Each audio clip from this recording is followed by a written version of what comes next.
পৃথিবীর সবচেয়ে শক্তিশালী পরাশক্তি আমেরিকা যুক্তরাষ্ট্র ইরানের সঙ্গে যুদ্ধ করতে এসে সে হাড়ে হাড়ে টের পেয়েছে ইরান কি জিনিস।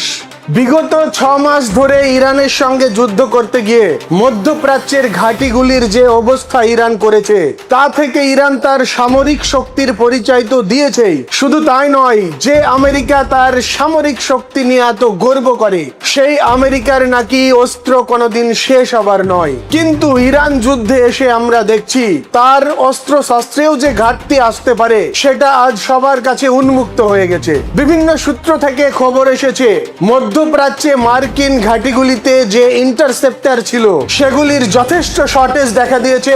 শুধু তাই নয়, পাল্টা আক্রমণ করার জন্য যে মিসাইল প্রয়োজন তারও বিপুল পরিমাণ ঘাটতি এই মধ্যপ্রাচ্যের ঘাঁটিগুলিতে দেখা দিয়েছে। ফলে মার্কিন যুক্তরাষ্ট্র ইরানকে এখন মধ্যপ্রাচ্য থেকে কিভাবে মোকাবেলা করবে তার না আছে যথেষ্ট অস্ত্রশস্ত্র আক্রমণের জন্য, আর না আছে ইরানের মিসাইলকে ঠেকানোর জন্য উপযুক্ত ইন্টারসেপ্টর। ফলে আমেরিকা মধ্যপ্রাচ্যে বেজায় মুশকিলে পড়েছে। অন্যদিকে ইরানের তরফ থেকে যে খবর আসছে সেটা শুনে বাবা ডোনাল্ড ট্রাম্পের তো চোখ ছানাবড়া হয়ে গেছে, কেননা ইরান তার মিসাইল ক্যাপাবিলিটিকে এই যুদ্ধের মরশুমে কয়েক গুণ বাড়িয়েছে। শুধু তাই নয়, তার যে আন্ডারগ্রাউন্ড মিসাইল সিটি রয়েছে সেগুলি কোথায় আছে, কিভাবে আছে, বাবা ট্রাম্পের কাছে হয়তো খবর আছে কিন্তু সেগুলো ধ্বংস করার মতো তার ক্ষমতা নেই। তো এখন ট্রাম্পের সামনে ইরানকে নিয়ে বড় সড়ো কোনো পরিকল্পনা নেই, কোনো পরিকল্পনা সে প্রকাশও করছে না। শুধুমাত্র ট্রাম্পের কাছে যে ট্রাম্প কার্ডটি রয়েছে সেটি হচ্ছে নিষেধাজ্ঞা, ইরানের উপর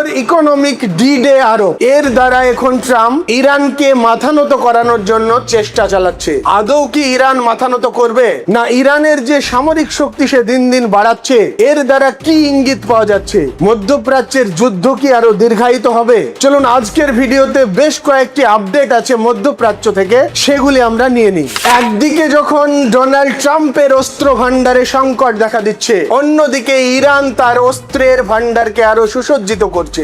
ইরানের তরফ থেকে কি জানানো হয়েছে দেখে নিই। Iran defence ministry has announced that the production of strategic weapons has tripled. ইরানের প্রতিরক্ষা মন্ত্রণালয় যেটা ঘোষণা করেছে সেটাই আমেরিকায় চাঞ্চল্য সৃষ্টি হয়েছে। বলা হয়েছে কি, ইরান এই যুদ্ধকালীন পরিস্থিতিতে তার যে স্ট্র্যাটেজিক উইপন্স এর প্রোডাকশন সেটা প্রায় 3 গুণ বাড়িয়েছে। Overall weaponry production has doubled over the past year. বিগত বছরে ওভারঅল উইপন্স এর যে প্রোডাকশন সেটা তো ডবল হয়েছেই, কিন্তু স্ট্র্যাটেজিক উইপন্স যেমন দূরপাল্লার missile, ballistic missile, cruise missile, drone এগুলির উৎপাদন প্রায় 3 গুণে ঠেকিয়েছে Iran. Additionally underground production facilities are currently under construction across the country. Iran শুধুমাত্র উইপন্স এর প্রোডাকশনই বাড়ায়নি, এই উইপন্স গুলির কারখানা এমন জায়গায় প্রতিস্থাপন করেছে যেগুলিতে আমেরিকা বম মেরেও ধ্বংস করতে পারবে না।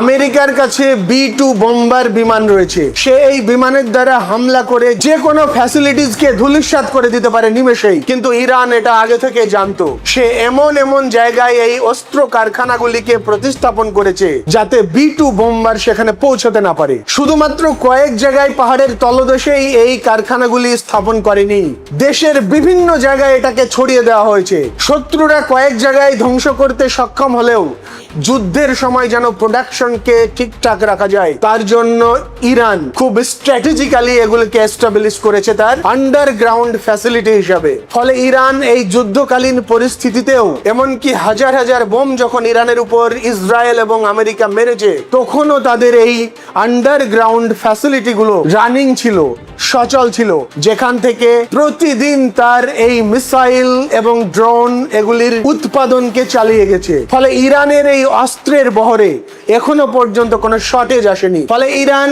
এই দুর্বৃত্ত আমেরিকার কাছে, নগ্ন সাম্রাজ্যবাদী আমেরিকার কাছে কোনো সময় মাথা নত করেনি। এখনো চোখে চোখ রেখে বুক উঁচু করে আমেরিকার সঙ্গে যুদ্ধে লড়তে সে প্রস্তুত রয়েছে।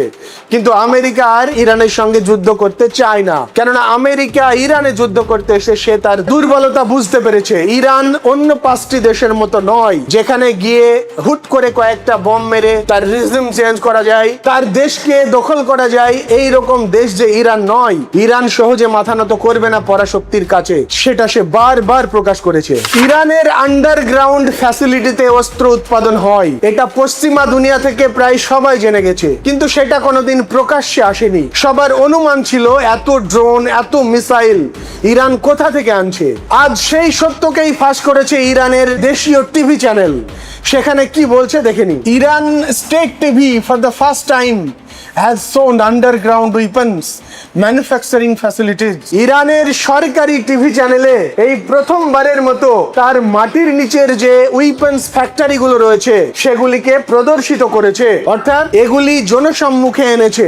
The facility is being visited by Iran's defense minister. ইরানের প্রতিরক্ষা মন্ত্রী এবং টিভি রিপোর্টার একসঙ্গে এই আন্ডারগ্রাউন্ড উইপন্স ম্যানুফ্যাকচারিং ফ্যাক্টরি গুলিকে প্রদর্শিত করেছে।